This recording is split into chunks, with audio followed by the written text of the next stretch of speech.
ഒരു special chicken fry ഉണ്ടാക്കുകയാണ് ഞാൻ. അതിന് ഒരു ബൗളിൽ കുറച്ച് തണുത്ത വെള്ളം എടുക്കുക, അതിലേക്ക് കുറച്ച് സുർക്ക ഒഴിക്കുക, ഒരു അര ഗ്ലാസോളം സുർക്ക ഒഴിക്കുക.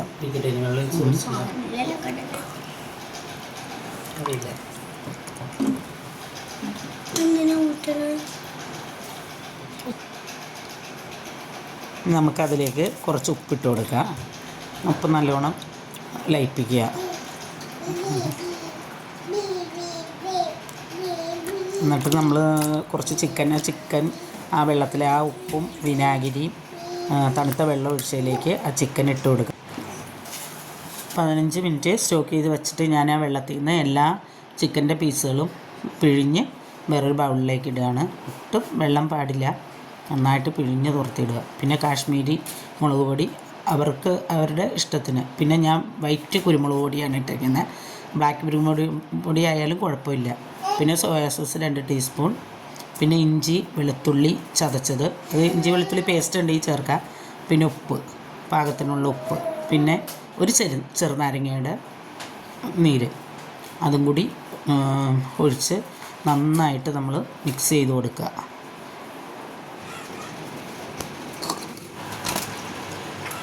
നമ്മൾ നേരത്തെ ചിക്കൻ മസാല പുരട്ടി വെച്ചിരുന്നല്ലോ, അത് കഴിഞ്ഞ ശേഷം 1/2 കപ്പ് മൈദ, പിന്നെ 1 ടീസ്പൂൺ കുരുമുളക് പൊടി, ഇഞ്ചി വെളുത്തുള്ളി പേസ്റ്റ്, കുറച്ച് കാശ്മീരി മുളക് പൊടി, പാകത്തിനുള്ള ഉപ്പ്. അപ്പോൾ ഇതെല്ലാം നേരത്തെ ചേർത്തതുകൊണ്ട് കുറേശ്ശെയാണ് ചേർക്കാവുള്ളൂ. പിന്നെ എന്നിട്ടത് നന്നായിട്ട് മിക്സ് ചെയ്ത് കൊടുക്കുക.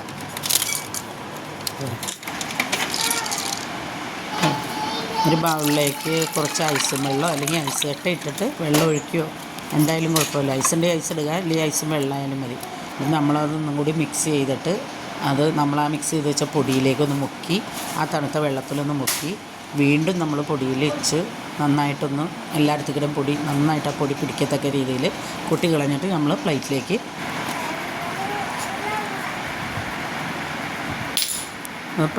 മുക്കി മാറ്റി വയ്ക്കുക. നമ്മൾ അങ്ങനെ എല്ലാ പീസുകളും അതുപോലെ പ്ലേറ്റിലേക്ക് മുക്കി മാറ്റി വയ്ക്കുക. നമ്മൾ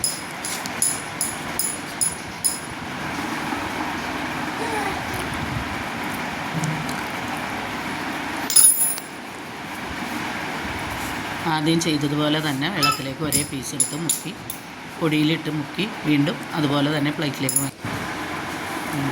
നമ്മൾ ഈ പൊടിയിൽ മുക്കി വെച്ച് കഴിഞ്ഞാൽ പിന്നെ ഒത്തിരി നേരം വയ്ക്കാൻ പാടില്ല. അപ്പോൾ തന്നെ നമ്മൾ ചീനിച്ചട്ടി വെച്ച് അതിൽ ഓയിലൊഴിച്ച് അത് വറുത്ത് വരണം.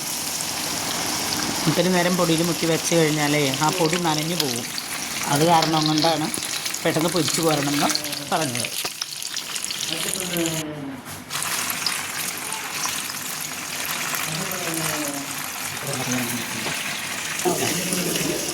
അങ്ങനെ എല്ലാം നമ്മുടെ എല്ലാം ഒരു പാത്രത്തിൽ